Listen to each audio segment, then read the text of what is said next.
We're heading now to get our diploma. Yes. And what kind of diploma? Master of Science. Photographer Lina. 中门对局。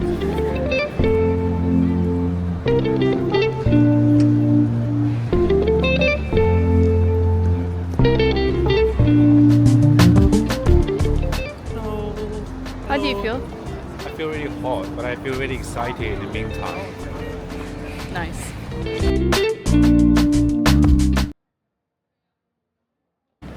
Gonna.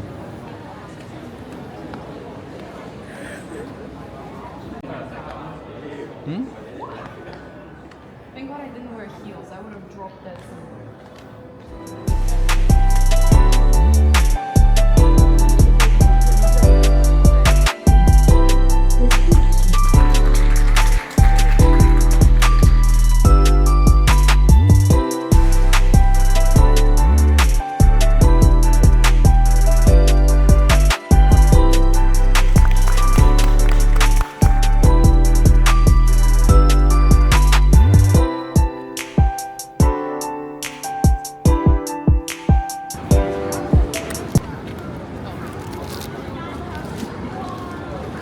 Where the heck are we going?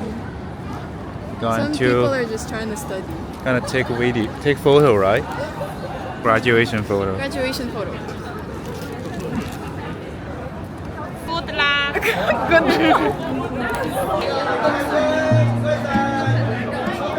Okay.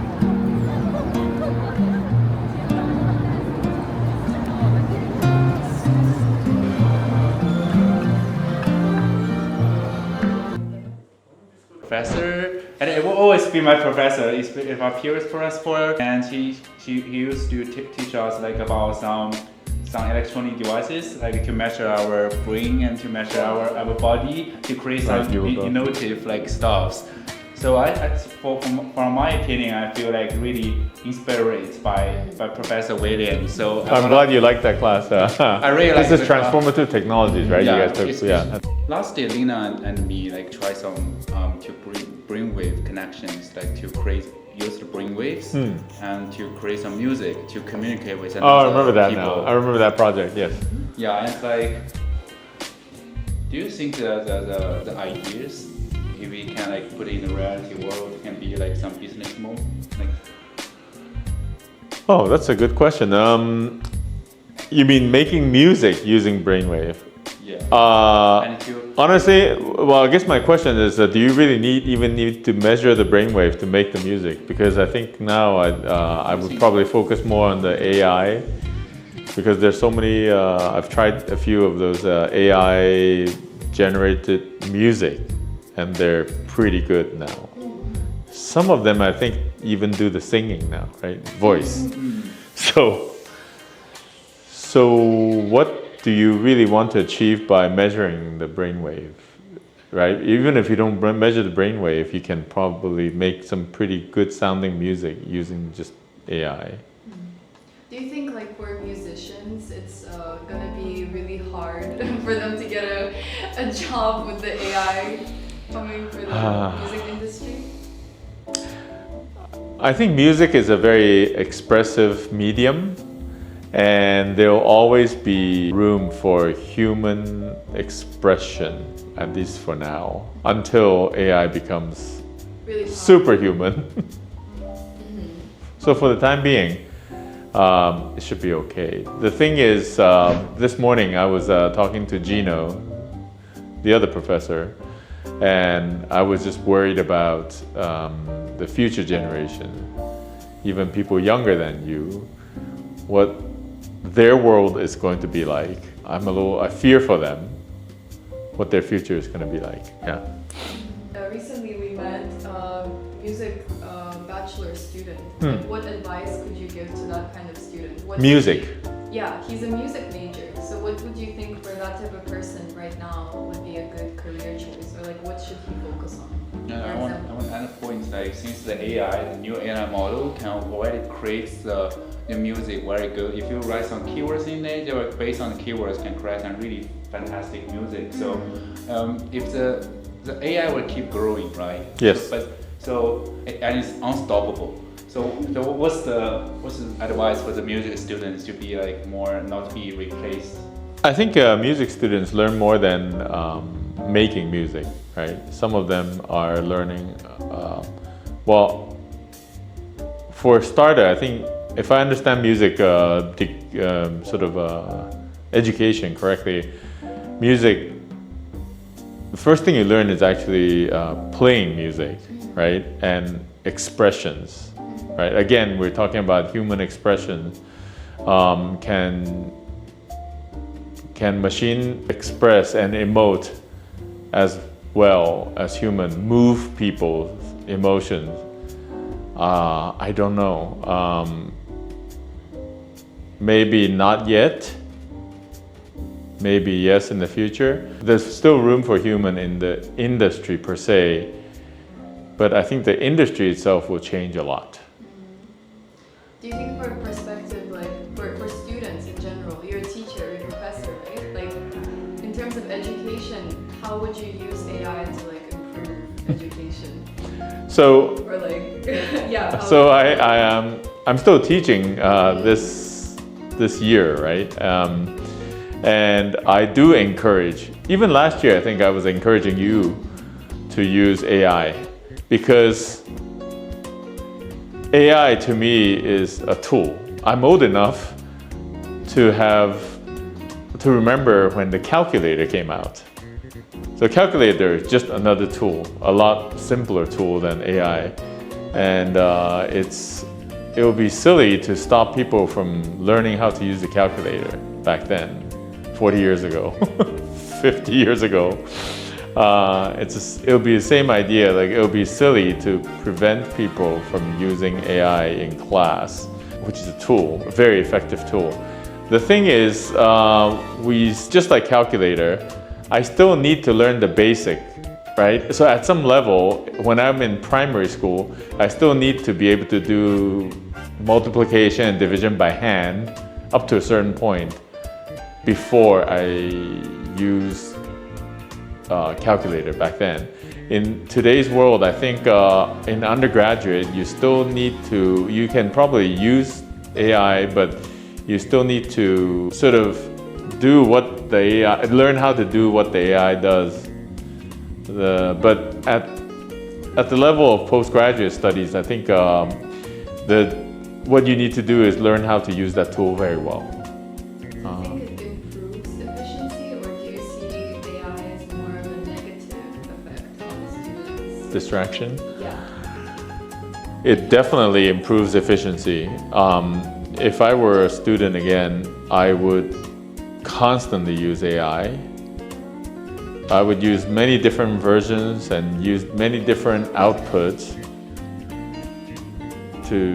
basically now with AI, in the same amount of time, you can probably come up with many versions of a solution or assignment or whatever, right? And you can choose the one and probably choose one and shape the one into a very good solution, as opposed to given the same amount of time without the AI, you probably could have only done one version and just, and so you can imagine, mathematically speaking, if you have multiple versions to choose from and be able to hone it, that's probably going to end in a much better result, right? I see. So you're more, you believe AI improves efficiency. Do you think AI has some negative impacts on like student life? Or at least for our class, like have you seen some negative effects? Or your opinion, even in your life, maybe, I don't know. Well, AI, just like any tool, right? It can be used for good and for bad. The tool itself has no it's by itself, it has no right or wrong, evil or good, right? It's the person who wields it, really, who uses it.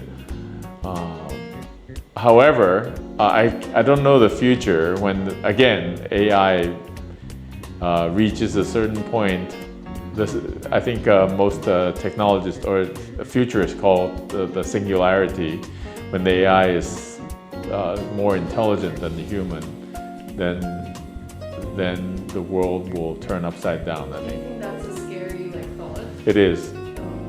I see. I think the term singularity was originally mentioned by Ray Kurzweil, and I think Dr. Hinton, who just won the Nobel Prize, he's the godfather of AI. He also thinks that's going to be I believe he says that's going to be a very scary moment. We probably should pay attention if the godfather of AI, we put such a name on, like, if we call him the godfather of AI and he says that his creation is scary, we need to pay attention probably. So I think it's probably give the answer, because if we apply to the poly, we also need a profile, right? Probably some students will use AI to create something. Oh yeah. Yeah, but honestly, I think even before AI, for years already, we noticed that a lot of applicants are using paid services by agents anyway. That's just, we know it. Because we see it and we recognize it. And we still can recognize it. I think when it gets good, then we don't recognize it, right? because some students, they have really good ideas, but so they ask some agency to help them to finish the work, but they don't Just have polishing it up. Yeah, like if we use the AI, probably can use the idea to use AI to create something. So do you think it's acceptable? Just like the agency, the AI will polish it, and it might even do a better job than the agency. But polishing something that happened or existed is one thing. Fabricating something is not, right?